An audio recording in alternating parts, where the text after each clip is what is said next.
മലരിക്കലിലെ പാടശേഖരങ്ങളിൽ ആമ്പൽ വസന്തം. ഇത്തവണയും പതിവ് തെറ്റാതെ ആമ്പൽ പൂക്കൾ വിരിഞ്ഞു. കണ്ണെത്താ ദൂരം പരന്നു കിടക്കുന്ന ആമ്പൽ കാഴ്ച മനസ്സിന് കുളിര് പകരുന്നു.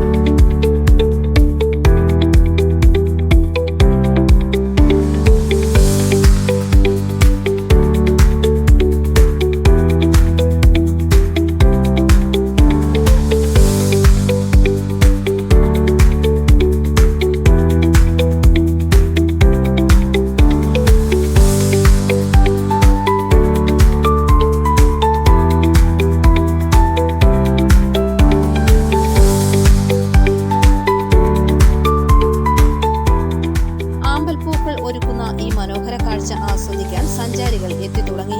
വഞ്ചിയിൽ കയറി ആമ്പൽ പൂക്കളെ തഴുകി അടുത്തു കണ്ടുകൊണ്ടുള്ള യാത്രയാണ് ഏറ്റവും ആസ്വാദ്യകരം. വഞ്ചിയാത്രയ്ക്കും ഇപ്പോൾ സൗകര്യമൊരുക്കിയിട്ടുണ്ട്. രാവിലെ 6 മണി മുതൽ 10 മണി വരെയാണ് ആമ്പൽ കാഴ്ചയ്ക്ക് പറ്റിയ സമയം. അത് കഴിഞ്ഞാൽ ആമ്പൽ പൂക്കൾ വിഴിയടയ്ക്കും. പിന്നെ കാഴ്ച ആസ്വദിക്കണമെങ്കിൽ അടുത്ത പ്രഭാതമാകണം. കഴിഞ്ഞ തവണത്തേക്കാൾ പൂക്കൾ കുറവാണെങ്കിലും സന്ദർശകർ ധാരാളം എത്തുന്നുണ്ട്. ഞങ്ങൾ വരുന്ന കൊല്ലത്തുനിന്നാണ്. ബേസിക്കലി കഴിഞ്ഞ 1 വർഷമായിട്ട് ഈ മലരിക്കൽ ടൂറിസത്തിനെ കുറിച്ച് കേട്ടിട്ടുണ്ടായിരുന്നു. ഇവിടുത്തെ ആമ്പൽക്കുളങ്ങളൊക്കെ ഭയങ്കര ഫേമസ് ആണ്. അപ്പോൾ ഇന്നിവിടെ വന്നപ്പം ഞങ്ങളെ 2 നല്ല ചേട്ടന്മാരാണ് കൊണ്ടുപോയത്. അവിടുത്തെ എല്ലാ പാടങ്ങളും കാര്യങ്ങളും ഒക്കെ ഞങ്ങൾക്ക് കാണിച്ചു തന്നു. പറിക്കാനായിട്ട് സമ്മതിച്ചു.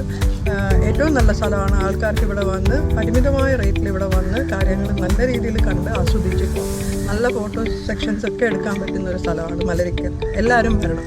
താമസിയാതെ ആമ്പൽ ഫെസ്റ്റും അരങ്ങേറും. സോഷ്യൽ മീഡിയ വഴിയുള്ള പ്രചാരമാണ് ആമ്പൽ വസന്തത്തെ ശ്രദ്ധേയമാക്കിയത്. അതേ തുടർന്ന് സഞ്ചാരികളുടെ ഇഷ്ടപ്രദേശമായി കാഞ്ഞിരത്തെ മലരിക്കൽ മാറി. ഫോട്ടോഷൂട്ടുകൾക്ക് പോലും പറ്റിയ ലൊക്കേഷനായി ഇവിടെ മാറിക്കഴിഞ്ഞു. കോട്ടയം തിരുവാർപ്പ് റൂട്ടിൽ നിന്നും തിരിഞ്ഞ് 3/4 കിലോമീറ്റർ ഉൾഭാഗത്തേക്ക് സഞ്ചരിച്ചാൽ കാഞ്ഞിരത്തെ മലരിക്കലിൽ എത്താം. News bureau, Kottayam.